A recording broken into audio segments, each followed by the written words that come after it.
welcome to this week's EMBN Show. I'm Neil Donoghue and I'm here by myself this week as Mr. Jones is off in sunny Sintra in Portugal enjoying himself riding a bike with Chris Ackrig.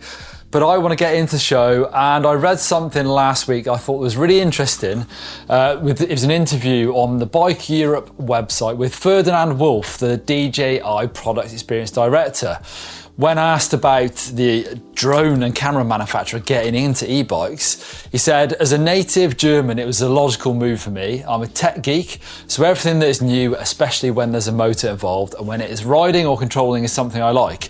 Technology-wise, it was not such a leap from drones to e-bikes, which I thought was really interesting because, you know, when I first heard about this brand getting involved with e-bikes, it was really interesting because we've got here at EMBN and GETTINGSOCIAL loads of experience with their drones and their camera equipment and know just how well it works, how good the software is and how well they integrate with your phone.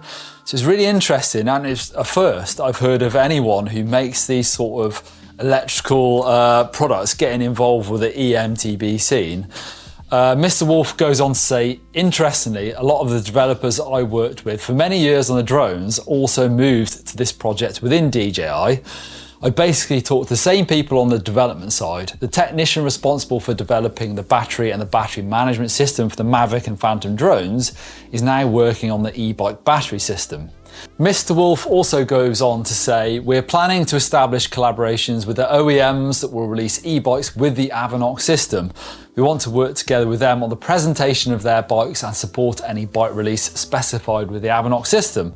So that is sort of confirming what we already knew, but the Avinox system will be coming to other bike brands soon. He says at the time it will be a few selected ones, like smaller niche boutique brands. For next year, we expect there'll be more also on the big brands.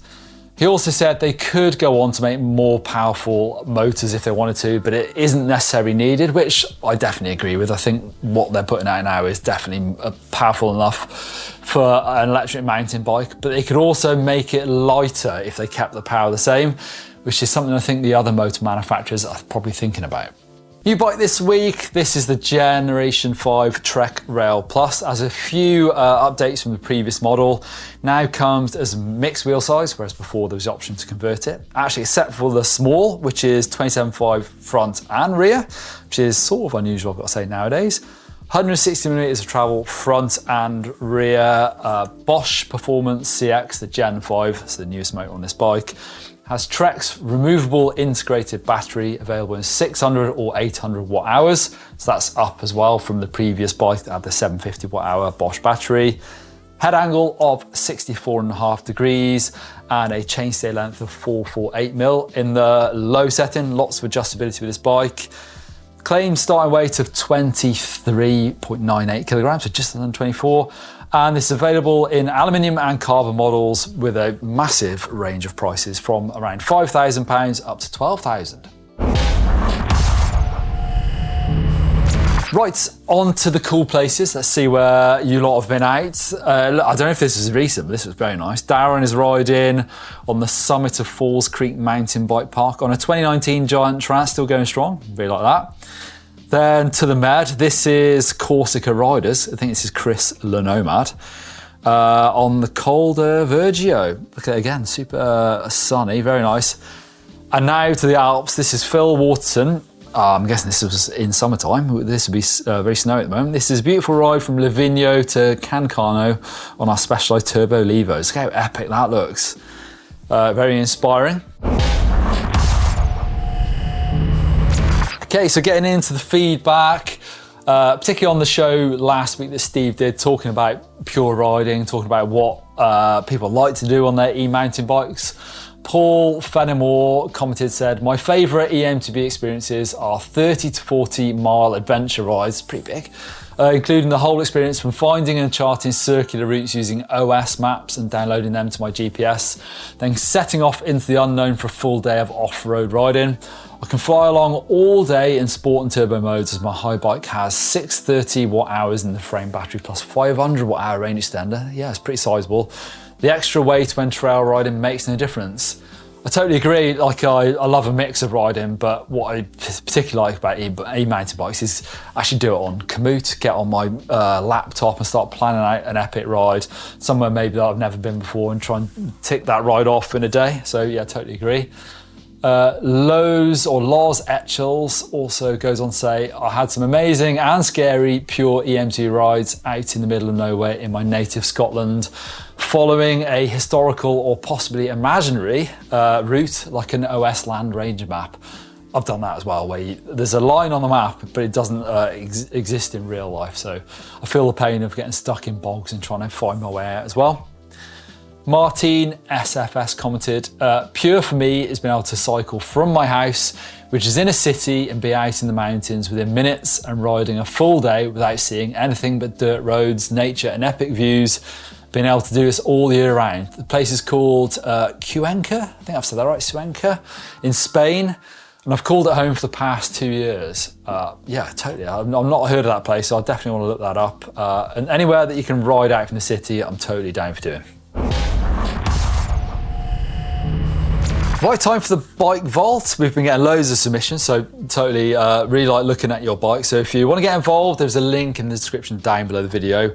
I'll take you to the uploader where you can send your bikes over as well. Look at them.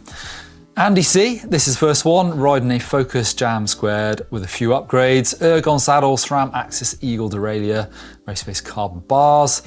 This is the dry January trails in Tarragona, Spain. Super nice for the trails, gotta be.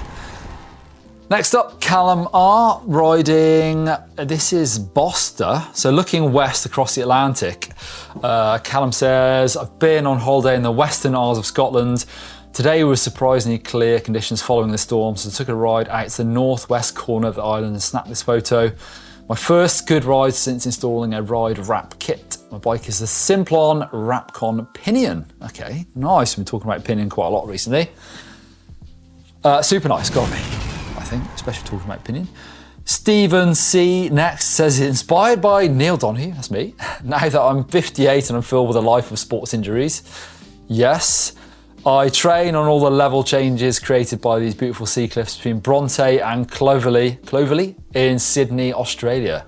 All the guys I ride with on the weekends have noticed the huge improvement in my technical ability. So thanks, Neil. No, thanks, Stephen, for sending your photo in.